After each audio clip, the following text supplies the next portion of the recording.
সুপ্রিয় দর্শক, আরশাদ ফয়েজ ইউটিউব চ্যানেলে আপনাদেরকে স্বাগতম। বর্তমান যে রাজনৈতিক পরিস্থিতি চলছে, এই রাজনৈতিক পরিস্থিতির বিভিন্ন বিষয় নিয়ে আজকে কথা বলার জন্য আমাদের চ্যানেলের সাক্ষাৎকারে এসেছেন সিনিয়র সাংবাদিক মাসুদ কামাল। আপনাকে আমাদের চ্যানেলে স্বাগতম এবং আমাদেরকে যে সময় দিয়েছেন এর জন্য আপনার প্রতি কৃতজ্ঞতা। অনেক ধন্যবাদ। সরাসরি প্রশ্নে গেলাম। এই যে 7 কলেজের যে বিষয়টা আমরা সর্বশেষ দেখলাম, সর্বশেষ এটা নিয়ে হচ্ছে ঢাকা বিশ্ববিদ্যালয়ের সঙ্গে এক ধরনের সংঘর্ষে গেল। এই যে সংঘর্ষ বা এই যে পরিস্থিতি তৈরি হয়েছে, এটার মানে মূল নেপথ্যে কি বৈষম্য বিরোধী ছাত্র আন্দোলন, শিক্ষা এই প্রতিষ্ঠানের কর্তৃপক্ষ, সরকারের ব্যর্থতা? আসলে কার দোষ দিবেন? দেখেন, এটা আসলে অনেক পুরনো একটা ইস্যু। আজকের থেকে প্রায় 8 বছর আগের একটা ইস্যু, এবং এই ইস্যুটা মূলত ক্রিয়েটেড বাই শেখ হাসিনা। আপনাদের মাথায় আছে কিনা আমি জানি না, এটা মূলত শেখ হাসিনার তৈরি করা। একজন স্বৈরাচারী শাসক যখন নিয়মের বাইরে যে কোনো একটা সিদ্ধান্ত দেন, তার কি ফল হতে পারে তারই একটা নমুনা হলো এই ঘটনাটা। আপনাদের মনে আছে কিনা জানি না, তখন একটা নিয়ম হলো যে যত বিশ্ববিদ্যালয় কলেজ আছে, মানে যে সমস্ত কলেজে অনার্স আছে, সেই কলেজগুলোকে সবগুলিকে জাতীয় বিশ্ববিদ্যালয়ের অধীনে নিয়ে আসা হলো, আনা হয়েছে। এইগুলোই ছিল। তখন শেখ হাসিনা একবার বললেন, যেহেতু উনি একসময় ইডেন কলেজের স্টুডেন্ট ছিলেন, উনি ওই সময়কার স্মৃতিচারণ করে বললেন যে আমরা যখন ইডেন কলেজে পড়তাম তখন তো আমরা ঢাকা বিশ্ববিদ্যালয়ের আন্ডারে ছিলাম, এগুলিকে আবার জাতীয় বিশ্ববিদ্যালয়ের আন্ডারে নিতে হবে কেন? তখন ওই সময় যিনি ঢাকা বিশ্ববিদ্যালয়ে ভিসি ছিলেন, আরিফিন সিদ্দিক সাহেব, উনি নেত্রী বলছেন জি জি বলাই তো ওনার কাজ। উনি বললেন জি জি জি, বলে আপনারা পারবেন না কি? আমরা পারবো। এবং তখন ঢাকা বিশ্ববিদ্যালয়ের অধীনে এখানে ঢাকার এই 7টা কলেজ এগুলিকে দিয়ে দেওয়া হলো। এখন ঢাকা বিশ্ববিদ্যালয় এটা নিল, কিন্তু নেওয়ার পর তারা এটাকে সেরকম গুরুত্ব আর দিল না। তখন হলো কি, এই কলেজগুলো সার্টিফিকেট কোনো কিছু আর ঢাকা ইউনিভার্সিটি রেজিস্ট্রি বিল্ডিং সেভাবে আর হ্যান্ডেল করছিল না, স্তূপ জমে যাচ্ছিল। সেই জমে যাওয়ার পর তখন তারা বললো যে আমাদেরকে আলাদা করে দেওয়া হোক, আমাদেরকে অন্য কোনো বিশ্ববিদ্যালয় আন্ডারে দেওয়া হোক। এই যে আন্দোলনটা শুরু, এটা কিন্তু আজকের থেকে সে নাহিদ সাহেব যখন শিক্ষামন্ত্রী ছিলেন, নুরুল ইসলাম নাহিদ, তখন থেকে এই ঘটনাটা কিন্তু তৈরি হয়েছে। এবং এর পুরো জিনিসটাই শেখ হাসিনার তৈরি। শেখ হাসিনা যখন বললেন যে ঢাকা ইউনিভার্সিটি আন্ডারে তো আমরা ইডেন কলেজ ছিলাম, সবাই ছিল, কাজে ওইটাকে নিয়ে আলাদা ওখানে নাই কেন? তখন কেউ একজন লোক সাহস করে বলে নাই যে তখন তো জাতীয় বিশ্ববিদ্যালয় ছিল না, জাতীয় বিশ্ববিদ্যালয় হওয়ার পর সবগুলো আমরা ওখানে শিফট করে নিয়ে গেছি। এই কথা বলার মতো একজন লোক ছিল না। মানে এতই মেরুদণ্ডহীন লোকদেরকে ওই সময় গুরুত্বপূর্ণ পদে বসানো হয়েছিল।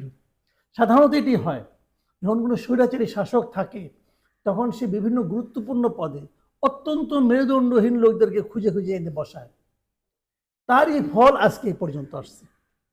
তারা ঢাকা ইউনিভার্সিটি আন্ডারে আছে, কিন্তু ঢাকা ইউনিভার্সিটি তাদের কাজগুলো গুরুত্ব সহকারে করে না। পরীক্ষা নেওয়া, অমুক তমুক, এগুলি প্রশাসনিক কাজগুলো তারা আর করে না। যখন একটা ইউনিভার্সিটির অনার্স পরীক্ষা হবে, মাস্টার্স পরীক্ষা হবে, সেটা তো কোনো কোনো ইউনিভার্সিটির আন্ডারে হতে হবে। সেই ইউনিভার্সিটি কোনটা হবে?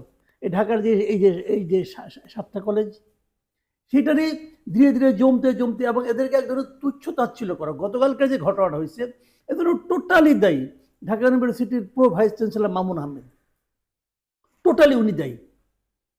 এবং ছাত্ররা এই জন্য তাদের যে 6 দফা দাবি আসছিল, এই দাবির 1 নম্বর দাবি ছিল মামুন আহমেদের পদত্যাগ চাই। মামুন আহমেদের পদত্যাগ হবে না, কারণ তারা আবার পলিটিক্যাল সাপোর্ট খুব বেশি। একই জিনিস কিন্তু হচ্ছে, আগে একটা সরকার ছিল পলিটিক্যাল গভর্নমেন্ট, তারা তাদের অনুগতদের নিয়ে বসাইতো গুরুত্বপূর্ণ পদে। এখনো কিন্তু সেই আরেকটা পলিটিক্যাল গভর্নমেন্ট আসবে অথবা আসতে পারে, সেটা বিবেচনা করে যে গুরুত্বপূর্ণ পদে পলিটিক্যাল লোকদেরকে বসানো হচ্ছে।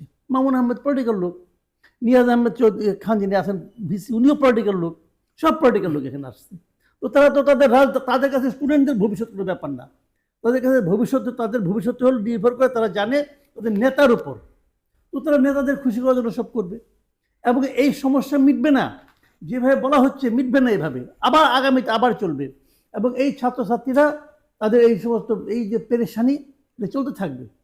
দেখেন আর কতদিন আপনাকে আবার এইটা নিয়ে নিউজ করতে হবে।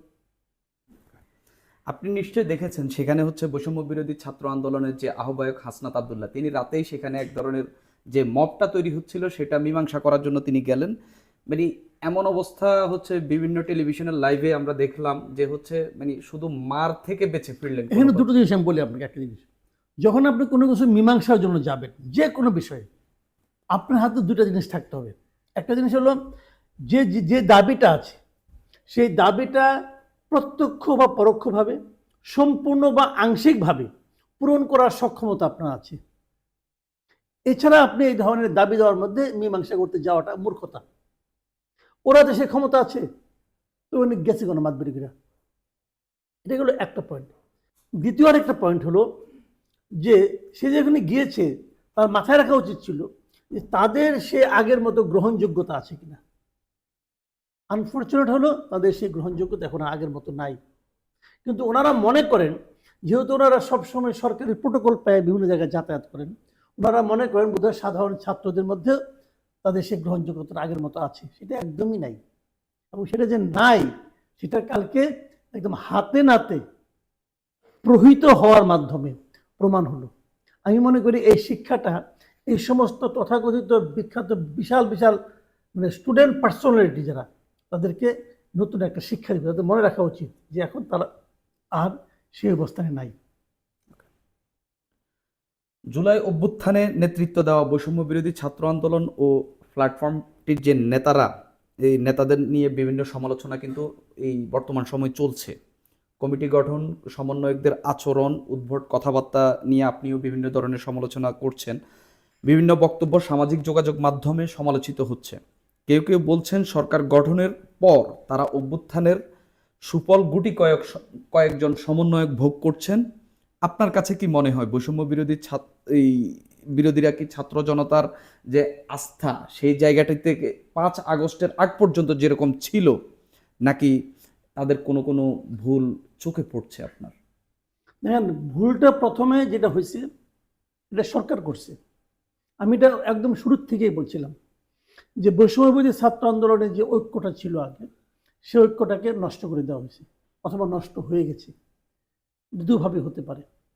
একভাবে হতে পারে যে ইন্টেনশনালি নষ্ট করে দেওয়া হয়েছে, এবং সেটা নষ্ট করে দেওয়ার প্রক্রিয়াটা ছিল তাদের দুজন ছাত্র প্রতিনিধিকে উপদেষ্টা পরিষদে অন্তর্ভুক্ত করা। এটা ছিল একটা গ্রেট ব্লান্ডার। আমি শুরু থেকেই বলে আসছি, এই জন্য অনেকে আমার সমালোচনা করেছেন, করতে পারেন তাদের ব্যাপার। আমি এখনও আমার ওই সিদ্ধান্তে একমত। মানে এখন আমি ওখানে দৃঢ়ভাবে আছি যে তারা এটা ভুল করেছে। ভুলটা করেছে কেন সেটা আমি বলি। ভুল করেছে মানে তারা কাজটা করতে পারবে না, তাদের বয়স কম, এগুলি না। কিন্তু মূল কারণটা আমি যেটা বলেছিলাম, এটা করার মাধ্যমে হলো তারা বৈষম্য বিরোধী ছাত্রদের মধ্যে এক ধরনের পার্থিব লোভ ঢুকিয়ে দিয়েছে।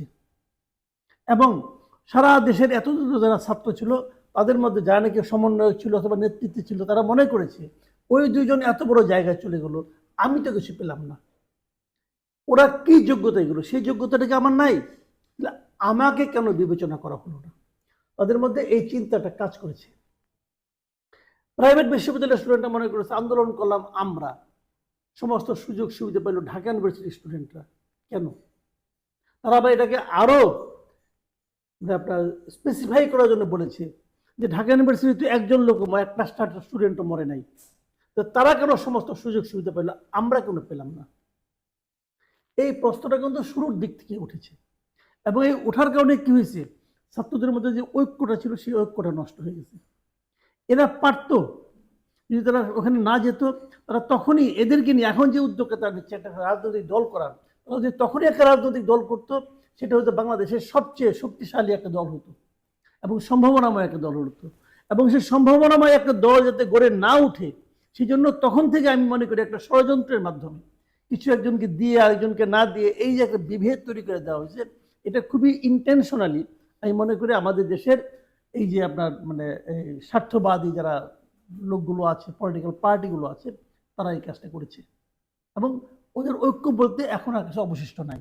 তারপর তারা একটা কমিটি করেছে, এবং সেই কমিটিতেও ঢাকা ইউনিভার্সিটির প্রাধান্য, এটাও কিন্তু তাদের জন্য আরো বড় আঘাত হিসেবে গিয়েছে। যে কারণে এই বৈষম্যবিরোধী ছাত্ররা কিন্তু ঢাকার বাইরে যেয়ে খুব একটা সুবিধা করতে পারছে না। আবার ঢাকার বাইরে যারা আছে তাদের মধ্যে একটা চিন্তা কাজ করেছে যে আমি তো কিছু পেলাম না, তাহলে এখনো তো প্রশাসন বৈষম্যবিরোধী ছাত্র আন্দোলন এই যে সংগঠনটাকে ভয় পায়, তো সেই ভয়টাকে কাজে লাগিয়ে আমি কিছু করতে পারি কিনা, এবং এই কথাটা মাথায় রেখে তারা কিন্তু সারা দেশের স্থানীয় প্রশাসনে নানাভাবে প্রভাব বিস্তার, তদবির, এই সমস্ত কাজকর্মে লিপ্ত হয়ে পড়েছে এবং যার বদনাম আমরা একটু একটু করে কিন্তু পাচ্ছি। অনেক সময় সেখানে ভাগ বাটোয়ারা নিয়ে নিজেদের মধ্যে মারামারি হচ্ছে, সেগুলো আমরা শুনতে পাচ্ছি। তো এই এত কিছুই হতো না যদি আপনি শুরুতে দুইজনকে নিয়ে উপদেষ্টা না বানাইতেন, এবং দুজনকে উপদেষ্টা বানিয়ে আপনারা তো কোনো লাভ পান না, ওই দুজনের ব্যক্তিগত লাভ হতে পারে, পরে আরেকজনকে বানাইছেন তিনজন, ওই তিনজনের পার্সোনাল লাভ হতে পারে, কিন্তু সেই লাভটাও খুবই ক্ষণস্থায়ী। ক্ষণস্থায়ী মানে যখন এই সরকার না থাকবে তখন তারা তাদের কর্মকাণ্ড কিন্তু পরবর্তীতে যে আপনার রাজনৈতিক সরকার আসবে তারা কিন্তু তাদের কর্মকাণ্ডকেও বিচার করবে চুলচেরাভাবে। তখন তারা বুঝবে যে এই প্রাপ্তিটা আসলে প্রাপ্তির চেয়ে অপ্রাপ্তি বেশি ছিল।